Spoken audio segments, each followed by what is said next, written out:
Well, I imagine we're all excited for another 2 episodes of Velma, this great, amazingly funny show, said no one ever. That is the show that we are dealing with.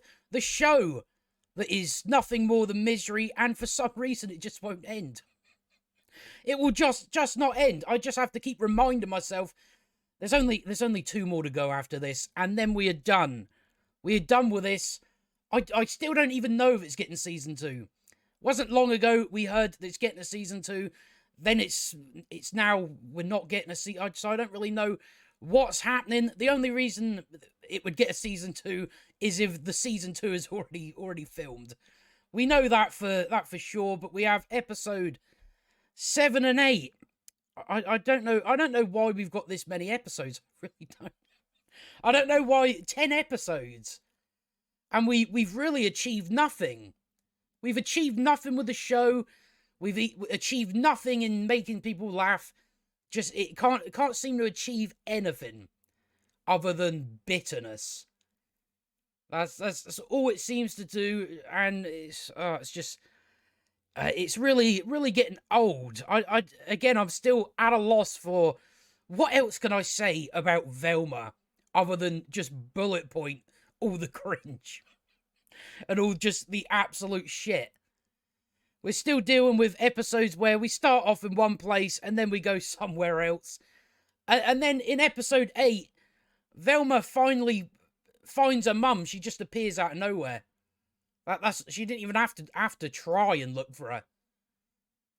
You know, I'm pretty sure we start off episode 7 where she's trying to find her mother, and then we start doing something about Fogfest that she dresses up as a man, and then it's just a long string of, oh, men have so much power, they literally have no consequences to their actions.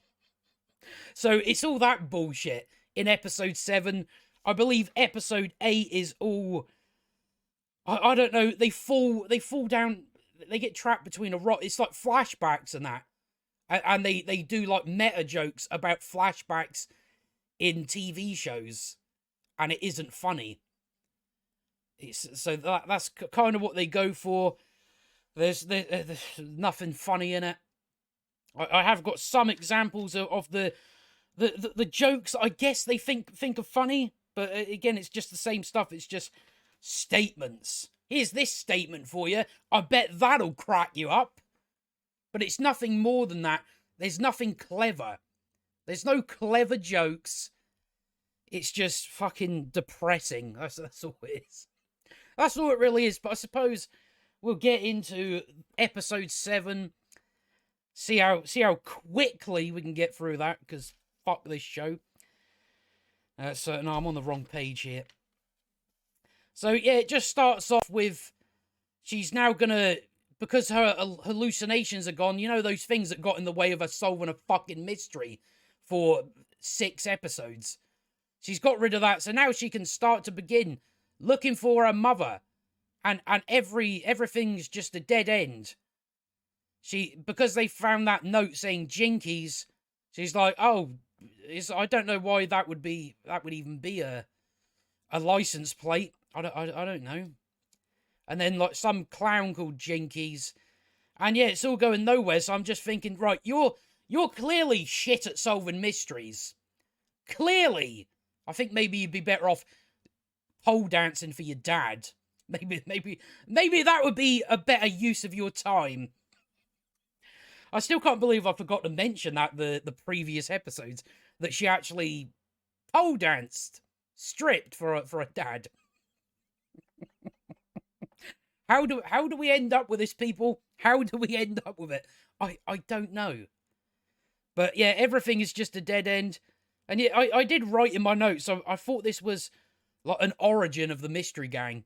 I'm not really seeing the pieces fall in place for setting up Fred, Velma, Daphne, and Norville. I don't really see where all the pieces fall into the origin story of the mystery gang.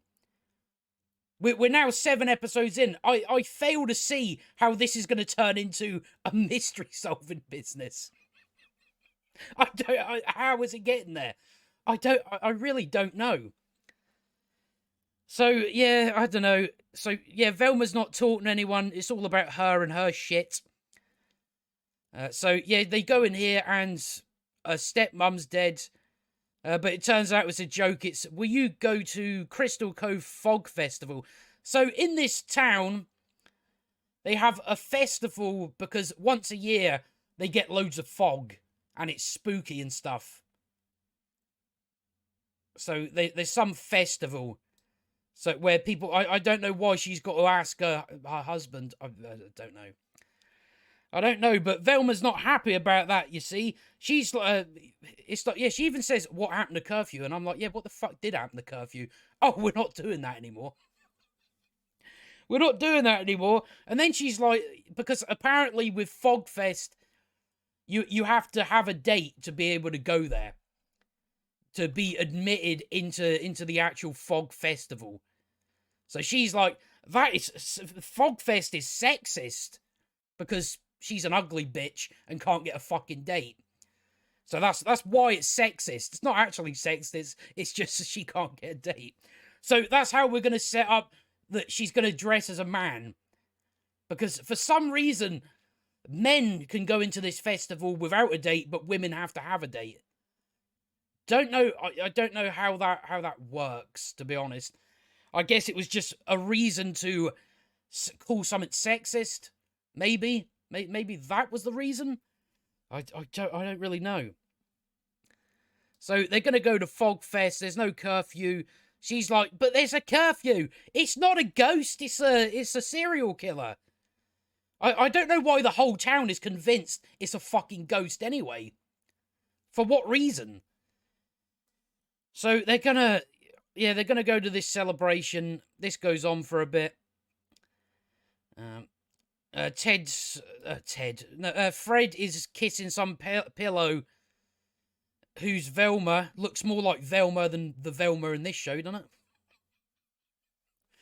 So he's, honestly, just, Fred only exists just to be an absolute, just, someone that's just useless and weird and strange, and yeah, he's kissing some pillow with Velma on it. I don't really know why he's attracted to Velma. I don't know. I don't know what happened. What happened with him and Daphne? Did they split up? I don't remember seeing it. So yeah, apparently he has to win because it's a fog festival. There is a fog king. So they need Fred to, like, the parents need Fred to be Fog King or something like that. So they're like, you can't go with Velma. So he later on goes to Daphne and stuff like that. Yeah, whereabouts are we now? So there's because her and Norville broke up or something, I think, the last episode or one of the episodes. So he's asking her to go with him to Fogfest. Velma isn't happy about that because now she cannot use him. She's like, what? So she wants to use him.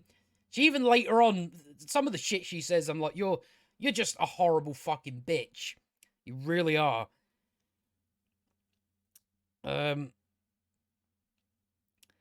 So yeah, she's talking with Norville. And she's like, oh, other people are selfish because they don't want to do what I want them to do. They're the ones that are selfish.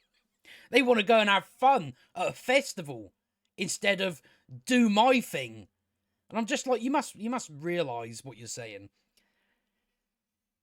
So yeah, then she's like Norville saying, well, you have to come to the festival. And she's like, but I don't have a date, and my bottom of the barrel kill myself desperation date is taken. She says that about Norville, her friend, that he fucking hell. Just everything she says, I'm just like, I fucking hate you. I hate your guts. I really do. So yeah, they just talk about the fog festival, where I don't know, the fog changes their clothes or something like that. Don't know how that works. But okay. So they're having dinner, and then Fred comes up and starts throwing bundles of money at Daphne's face to go with him to the Frog Festival to become the the Fog King. So they're doing that. Everybody's going off to... For some reason, I don't know, Velma rings... Yeah, I don't even know what happens here. She kills a spider with this thing, and then it has the words Jinkies on it. It's like, what, you didn't see that before? All this digging in the stuff you're doing, and you didn't even notice, oh, this bit of paper says Jinkies. Didn't even realise it. I'm just like, so it's Detective Jinkies, the case of the invisible ink. So on that bit of paper she found in episode 6, under the word Jinkies, it had a phone number under it. For some reason. I don't know, but she's had this entire time. And now she's only just realised... Again, you're shit at solving mysteries. Why do you think you're good at solving mysteries? It's like you miss easy shit. So she reads that, and then, yeah, it's a phone number, and it's somehow got the serial killer's phone number on it. Even though when they went into that basement, that little note was from, like, 10 years ago. So I don't know why the serial killer would still have the same number. You know, he's set up for a monthly plan. You know, he pays 20 quid. 20 quid a month for unlimited texts. You know, that's what he does. So, yeah, she rings the serial killer. He just breathes. And then, I don't know, she assumes he's going to go to Fogfest to kill people. Even though apparently he was just killing the hot girls. Now he's not doing that. So Velma's gone as a man. So we just get a load of weird stuff here. Yeah, she's got to dress as a man to get in this place. So the cop says to her, oh, there's something funny about you. Where are we? There's something funny about you. Not laugh out loud funny, but more thoughtful and well observed, like a female-driven comedy. So, I hope you're not talking about this show, because there's nothing thoughtful in here. There's nothing well observed. So, I don't really know what that means. There's something funny about you, not laugh out loud funny, but more thoughtful and well observed, like a female-driven comedy. I'm lost. I don't know what the fuck you're talking about. So, yeah, whatever that was. So, she punches him in the balls. Right, that happens. Then Velma goes up on this ride and rings the killer to see where he is. And then because this Norville has asked the people working the machines to hold them up there for a while, so Velma's going to climb down this big fucking ride. Which she does fall off. She does fall off, and she dies, and I clapped. But no, that didn't happen, unfortunately. We've got more of her. So they just vote for who's going to be Fog King and all that sort of stuff. Yeah, and for some reason, she's like, I scared the killer off, so I don't have to worry about it anymore. I'm like, how do you know that? How do you know you scared the killer off? It's kind of just, oh, we don't want to do that now. Now we want to go back to her and Daphne. So that's why the serial killer's now not there. So we're doing more of that. So Fred and Norville are going to have some fight to become Fog King. Or something like that. Then, because Daphne's been looking at Velma, not knowing it's Velma, and attracted to the person, she pulls her from the fog. And then they go and dance together. Velma does the worm. It's just never ending of just a lot of shite. But we're coming up to the male privilege part. She's like, oh, because they all think I'm a man, so they'll listen to me. They'll listen to me and believe me because I'm dressed as a man. You know, males have all this power. So, yeah, she gives her speech to get people to go home and not do this thing. Well, to convince them that, oh, it's not a ghost, it's a serial killer. And then she's like, oh, this is Yeah, what does she say? She says, "No wonder men are so desperate to hold on to their power. This is the easiest shit ever. As a guy, I can do anything." You know, it's always funny to me that, you know, they see men as having all this power. Yet when they get the power, they're like, right, I can do anything I want, like murder a guy. You know, that's what they go to. Now I can go and kill people and do whatever the fuck I want. You know, I don't get what planet they live on. I really don't. Oh, men have all this power. What fucking power? Where is this power? I'd love to have a bit of it, but I fucking don't. It's just more made up fucking drivel, isn't it? That's all it is. But yeah, that's what it always comes down to. It's like, oh, I can do anything. Why do you want to do anything you want? And then it just goes into stuff. Oh, her as a comedian, and then there's this woman in for a job interview, and she just turns up dressed as a man with resume, "I'm awesome," and gets the job. It's like, yeah, it doesn't work like that. Doesn't work. Maybe it works like that in your little Hollywood town, but in the real world, that's not how it works. Never seen it. Never seen it. Never experienced it.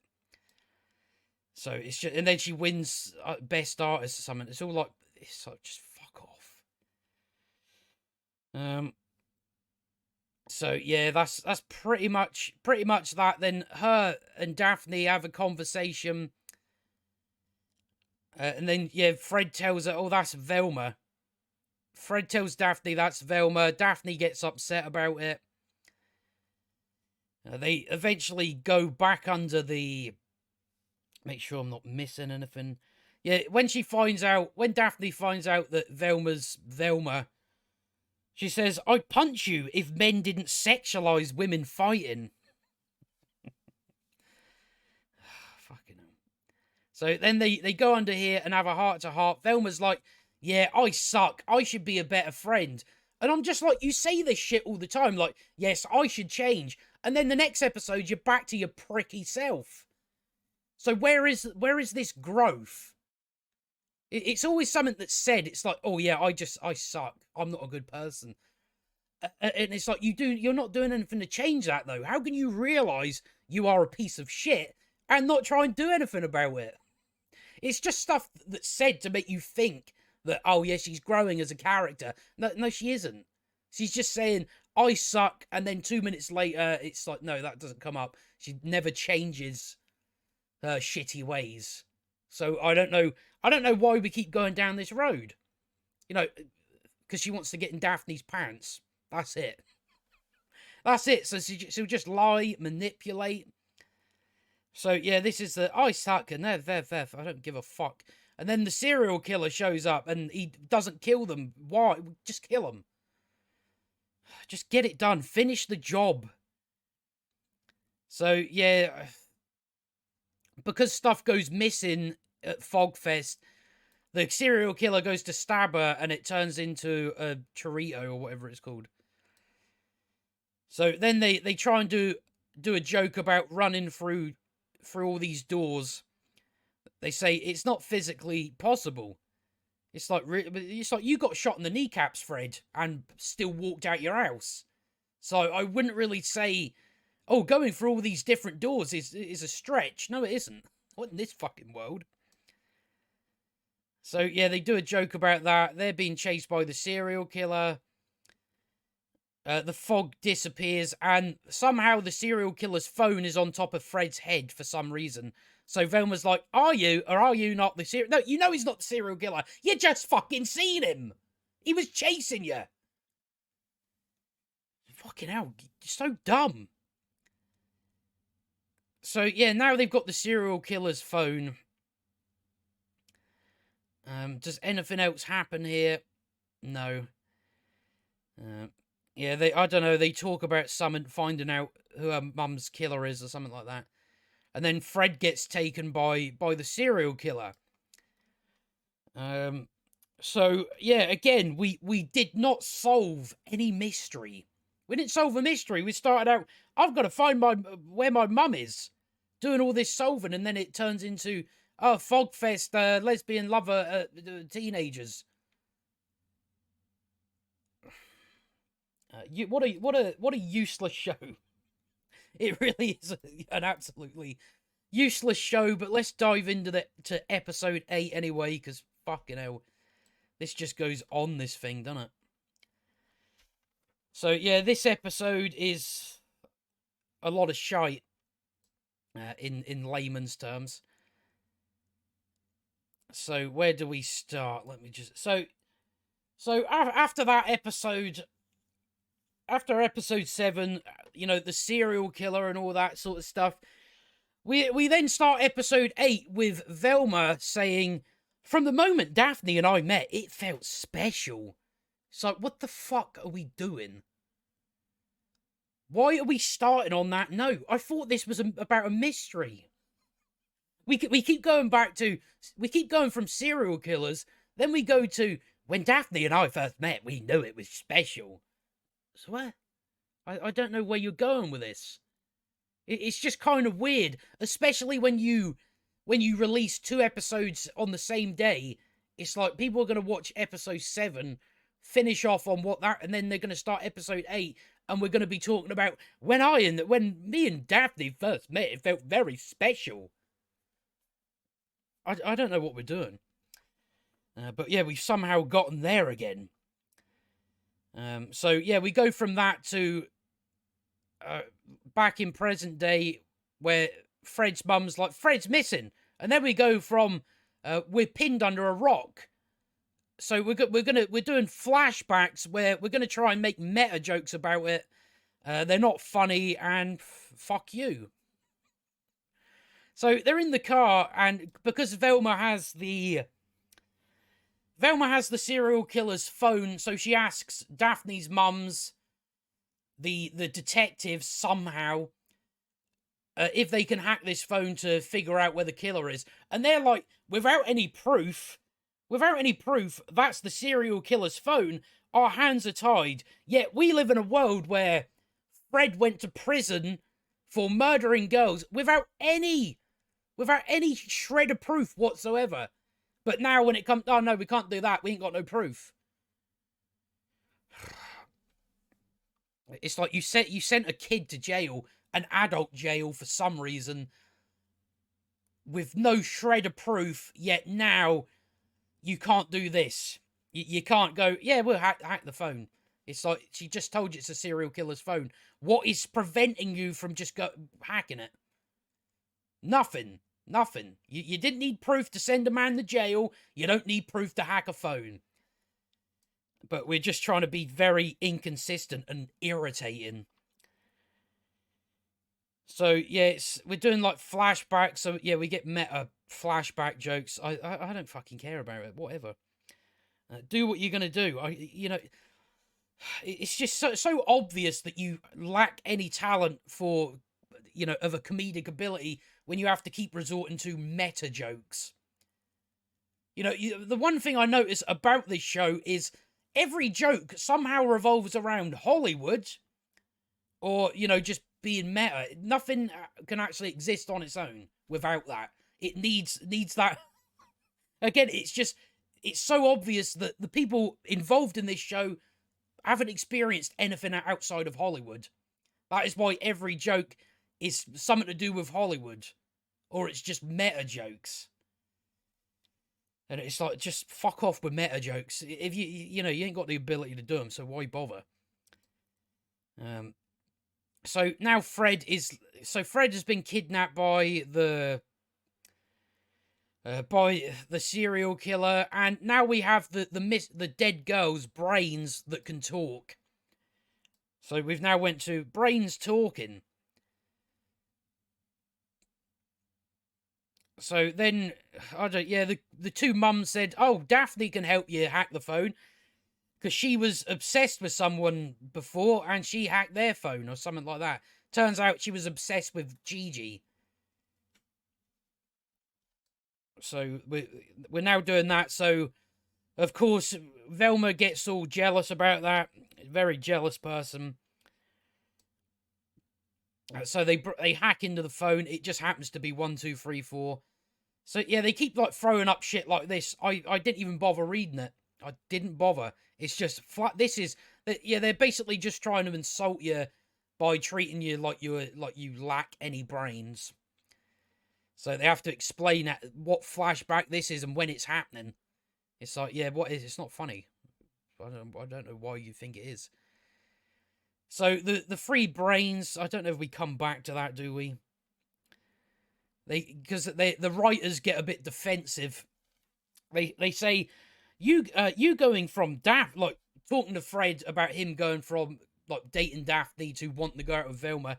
They say you going from Daphne to Velma is worse than going from a beloved cartoon to a playful reimagining. It's that you think your show's playful. That's what they are deluded. In all the interviews with the people that have worked on the shows, they are absolutely delusional. They think what they made is good. They think what they made is funny. They think what they made somehow is some sort of respect, giving respect to the Scooby-Doo cartoons when it isn't. You're just so deluded and defensive, clearly. Because you took a beloved cartoon, pillaged it. You pillaged it, really. That's what you done. And created your whole mess. Just on top of it, just to be able to market it to a mainstream audience. But yeah, it's a playful reimagining.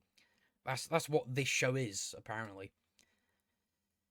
So then Velma's like, oh, I looked in his phone, because they looked in his phone, it had a picture of a mountain, so they're like, oh, that's where the serial killer must be. Why does he have a picture of that on his phone? I don't know. They've just got to go to a mountain. That's all there is to it. So she wants to take Daphne with her, but Daphne is doing a sexy calendar to sell to people. You know, I guess adults that are into that. 15-year-olds, fucking hell. There's still no thought going into that, is there?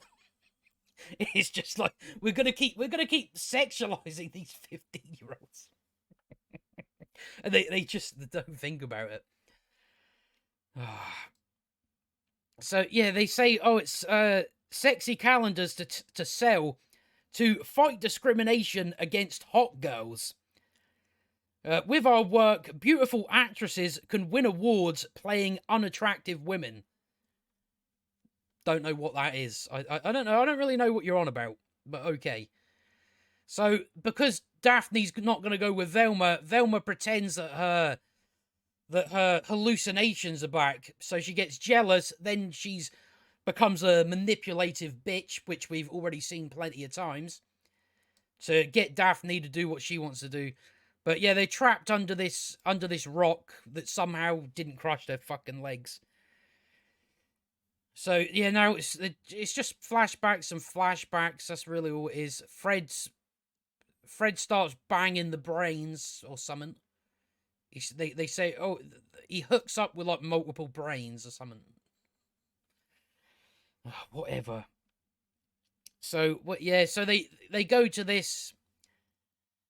They go to Gigi's cabin in the woods because it's round about that area. It turns out that Norville didn't take the hint that she wanted him to come here so they could get on with business and stuff. So yeah, then we get stuff. So I'll give you an example of one of their jokes. So Gigi is blaming Norville for their current situations. She says, if Norville could take a hint, we wouldn't be here.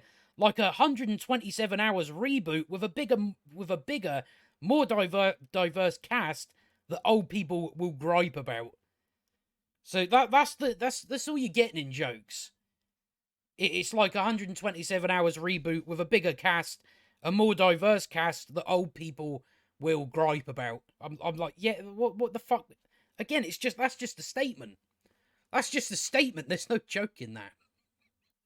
There really isn't. So then, apparently Norville has a homing beacon that he didn't think to fucking use ages ago. So a helicopter flies overhead, and just as she's about to save them, she gets a call over like a radio, and yeah, she's not allowed to go and save these kids because Fred Jones, who has gone missing, is white and wealthy. Fucking hell, you're obsessed. Absolutely obsessed. But yeah, that's in their minds how it would work. That, oh, they're not going to save them because a white wealthy boy is missing. Right, okay. Well, even though they're above them and can see them. So she just comes down and says, where's Fred Jones? So they don't get saved. So then it's just going to, it just flash, we just keep flashing back. That's what, there's nothing follows whatsoever. It really doesn't. So Gigi and Daphne run out of there or something, and they're up there because, I don't know. They seen a cave down there below, and then the rock falls on them. They fall all this way, and this rock lands on their legs, and they're fine. They're fine. We couldn't just have the rock demolish them all, could we? No, they're trapped there. So someone's got to sacrifice themselves or try and get out. Velma's like, I'll do it to avoid sizeism.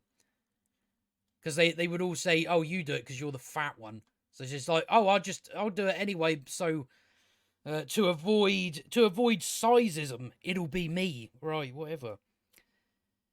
So, yeah, then they fall down even further. They're still alive. Okay. And then they find this room. Yeah, Fred's been sleeping with the brains. Don't know how that's worked. I don't know. He stuck his knob in it. That's all I can really go off of. So I don't know. They have another talk about love or something like that. I think it's, oh, we should just be. We can't be friends. Let's just be girlfriends. And then they find where Fred is, and so he runs out and then causes all these rocks to fall. She's like, Velma's like, I'm not leaving till I find my mum. She's here. So yeah, and then she falls down. And her mum appears. Didn't even have to do any work for that, did you? You didn't even have to work towards finding your mum. It's like, no, she just appeared. She just appeared when we wanted her to appear. And now, oh, she's back.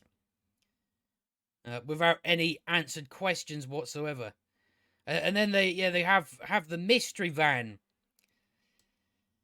Why even bother with this stuff? It's not even going to work out. I honestly swear, see if at the end of episode 10, we're at, oh, right, they're now the mystery gang. I'm like, nah, you fuck off. You didn't do any work for that.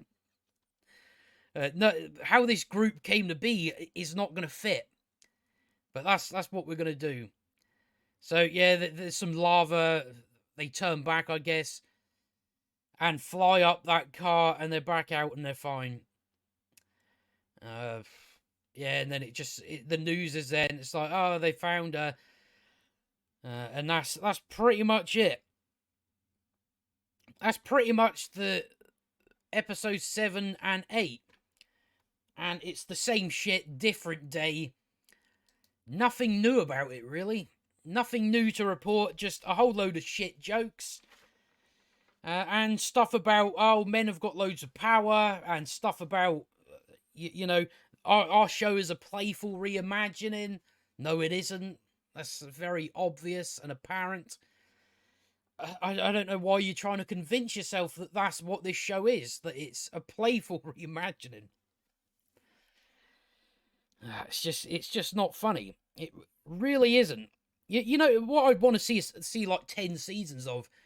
You know, I don't know if anyone's watched, because I recently started watching the Venture Brothers, and there's an episode where they do a spoof of the Mystery Gang, and it's funny as fuck.